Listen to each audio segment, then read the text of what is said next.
듣기 평가 문제는 1번부터 6번까지입니다.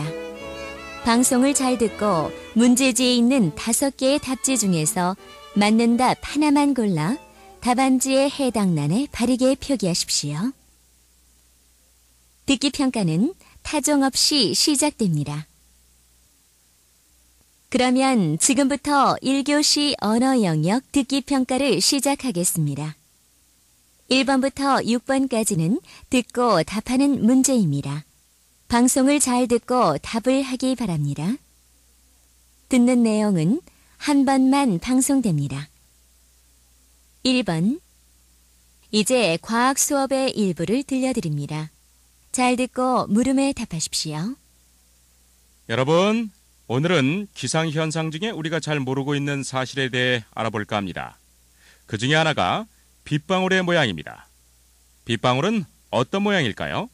선생님, 길쭉할 것 같은데요? 저는 낙하산 모양일 것 같아요.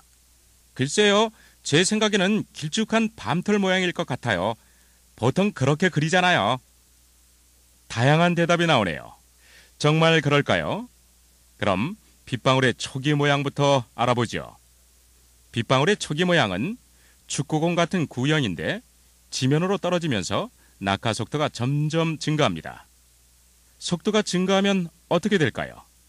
공기의 저항을 더 받겠죠. 그럼 빗방울의 모양은 어떻게 될까요? 빗방울은 공기의 저항 때문에 아랫부분이 납작한 반구 모양이 됩니다.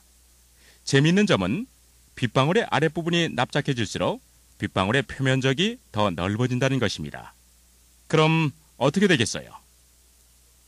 공기의 저항은 더욱 커지게 되고 빗방울의 모양은 더 납작해지겠죠. 결국 납작해진 빗방울은 공기의 저항 때문에 작은 빗방울들로 나누어집니다. 이제 빗방울의 모양을 아시겠죠?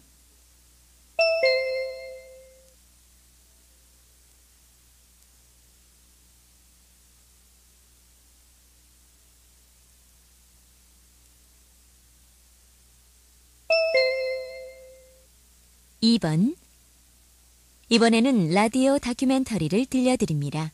잘 듣고 물음에 답하십시오.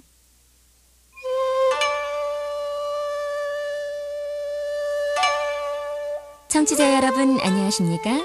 라디오 인물열전 시간입니다. 오늘은 조선 숙종 영조 때의 검은고 연주자 김성기에 대한 이야기를 들려드리겠습니다. 김성기는 본래 궁궐에서 활을 만들던 사람이었으나 음료를 좋아하는 천성을 버리지 못하고 검은고를 배웠습니다. 검은고 연주에 뛰어난 기량을 보인 그는 매우 심오한 경지에 이르렀고 새로운 곡을 만들어 명성을 더욱 높이기도 했습니다. 게다가 비파와 퉁소를 연주하는 솜씨도 빼어났습니다. 나이가 들자 그는 낚시하며 숨어 사는 사람이라는 뜻으로 조은이라는 호를 짓고 강가에서 낚싯대를 들이우며 살았습니다. 김성기는 바람이 고요하고 달빛이 밝은 밤이면 배를 저어 강 한가운데로 나아가 퉁소를 연주하곤 했습니다. 그 소리가 어찌나 맑고 깨끗했던지 강가에서 그 소리를 듣는 사람들이 떠날 줄 몰랐다고 합니다. 그때는 아무리 재주가 빼어나더라도 재주를 팔지 않고서는 가난을 면할 수 없는 시대였습니다. 그래서 그도 지체 높은 이들의 잔치집에 불려다녔지만 그렇다고 아무한테나 함부로 자신의 재주를 팔지는 않았습니다. 이에 얽힌 일화가 하나 있습니다. 거짓으로 영모를 고발하여 대단한 권세를 얻은 사람이 있었습니다. 그가 잔치를 벌이다 취흥이 올라 김성기를 불렀으나 김성기는 병을 핑계 삼아 가지 않았습니다. 여러 차례 불러도 방에 들어누워 꼼짝하지 않자 화가 난 권세가는 역정을 벌컥 냈습니다. 만약 오지 않으면 내 장차 그놈을 크게 벌하리라. 이 말을 들은 김성기는 말을 전한 사람에게 비파를 집어던지며 꾸짖었습니다. 돌아가 그자에게 고하여라. 내 나이 70인데 무엇을 두려워하겠느냐. 소리도 모르는 자가 고발은 잘한다 하니 나도 고발하여 죽여보라고 일러라. 이 일이 있은 후 김성기는 더더욱 도성에 들어가는 발걸음을 끊고 남 앞에서 연주하는 일도 드물었다고 합니다. 라디오 인물 열전, 오늘 이야기를 마치겠습니다. 안녕히 계십시오.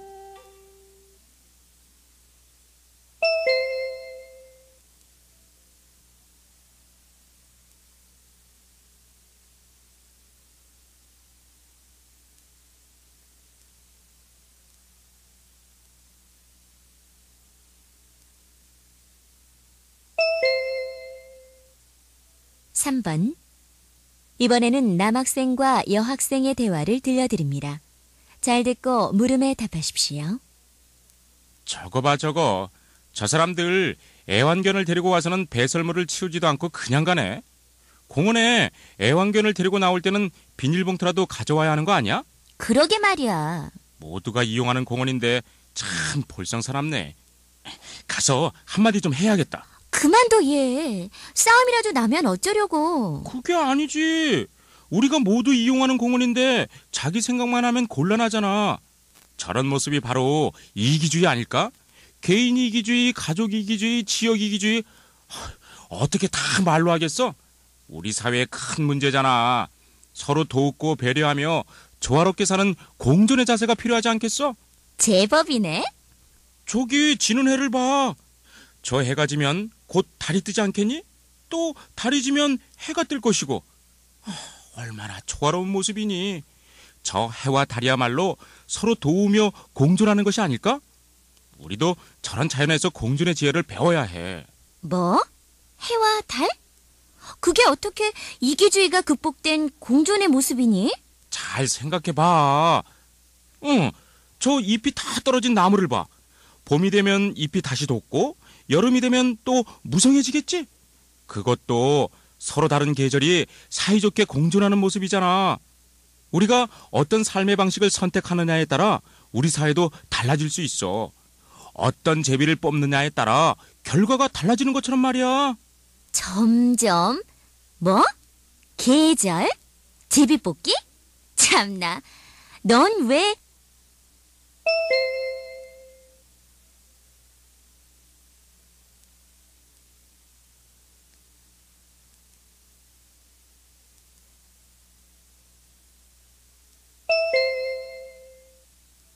4번. 이번에는 어떤 발표의 일부를 들려드립니다. 잘 듣고 물음에 답하십시오. 한국고등학교 고대문화연구반 동아리 발표에 오신 여러분을 환영합니다. 지금부터 마야의 상형 문자에 대해 발표하겠습니다.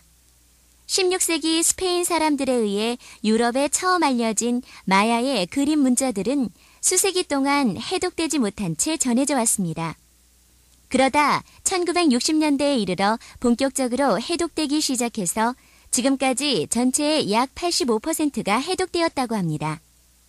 그러면 지금부터 마야 문자 가운데 가장 먼저 해독된 숫자 표기부터 살펴보도록 하겠습니다. 현재 우리는 기본수로 10을 사용하는 데 비해 그들은 기본수로 20을 사용했습니다. 또 그들은 우리와 마찬가지로 자리값의 개념을 사용했는데 우리가 오른쪽에서 왼쪽으로 가면서 1, 10, 100으로 10배씩 증가하는 기수법을 쓰는 데 비해 그들은 아래에서 위로 올라가면서 20배씩 증가하는 방법을 사용했습니다. 그래서 아래에서 위로 자리가 올라갈수록 1, 20 이런 식으로 증가하는 것입니다. 자, 그럼 함께 그림을 볼까요? 여기 첫 번째 그림에 있는 조개 껍데기 모양 보이시죠? 그들은 이 모양으로 0을 나타냈습니다. 0에 대한 개념을 갖고 있었다니 놀랍죠? 또 그들은 점으로는 1을, 선으로는 5를 나타냈습니다. 그래서 여기 두 번째 그림은 5를 나타내는 선이 1개, 1을 나타내는 점이 2개 있으니 한 자릿수 7이 되겠죠? 세 번째 그림은 얼마를 나타내는 것일까요? 첫째 자리는 5를 나타내는 선이 2개 있으니 10이 되겠고, 둘째 자리에 있는 점 하나는 20을 나타내는데 점이 2개 있으니 40이 되겠네요. 그래서 첫째 자리에 10과 둘째 자리에 40을 합하면 50이 되는 것입니다. 자, 그러면 우리 문제 하나 풀어볼까요? 두 자리 수인 네 번째 그림은 얼마를 나타내는 것일까요? 첫째 자리에 선이 3개, 둘째 자리에는 점이 3개 있네요. 얼마일까요?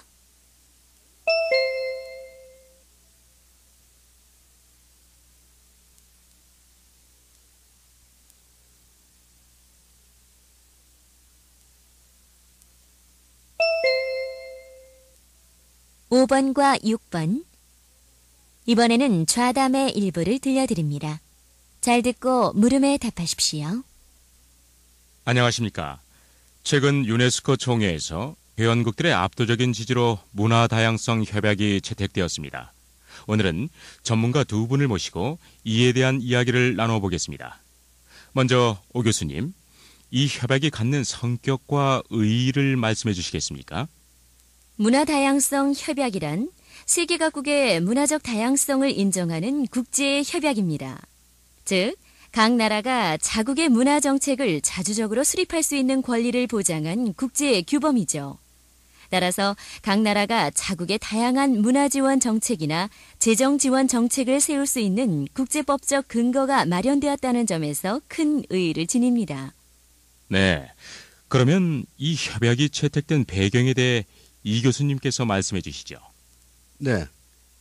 그동안 세계는 세계무역기구 체제 아래 모든 영역에서 자유시장화를 추구해왔습니다. 문화 영역도 예외가 아니었죠.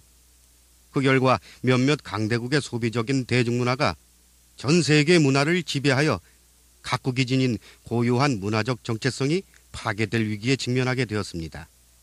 이 협약은 이런 배경에서 탄생한 것입니다. 문화상품은 다른 상품과 차이가 있다는 것을 전제로 한 것이죠. 이 협약이 우리 문화 산업에는 어떤 영향을 미칠까요? 네, 앞으로 우리 문화산업에 긍정적인 영향을 줄 것이라고 생각합니다. 문화산업 육성과 관련한 각종 제도적 장치를 도입함으로써 우리 문화산업이 장차 국내적으로나 국제적으로 경쟁력을 확보할 수 있는 바탕이 마련되었다고 할 수 있겠습니다. 네, 저도 그렇게 생각합니다.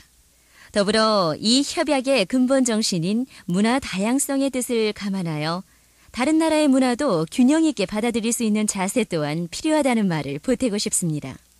네, 그렇겠군요. 그런데 이 협약이 앞으로 얼마나 실제적인 역할을 할 수 있을까요? 일부 국가에서는 이 협약에 대해 강하게 반발하고 있는 것으로 알고 있습니다. 그 실효성에 대해 말씀해 주시겠습니까? 글쎄요. 대다수 국가가 이 협약에 찬성했지만 실질적인 영향력을 가진 나라가 이를 비준하지 않는다면 이 협약은 선언적인 차원에 머물 가능성이 있습니다. 네, 그렇습니다.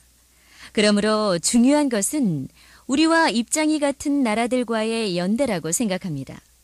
일부 국가가 이 협약을 비준하지 않더라도 우리를 비롯한 여러 나라가 이 협약을 비준한다면 국제법으로 충분히 효력이 있지 않을까요? 앞으로는 문화와 관련한 통상 분쟁이 발생했을 때 이 협약이 우선적으로 적용되어야 할 것입니다.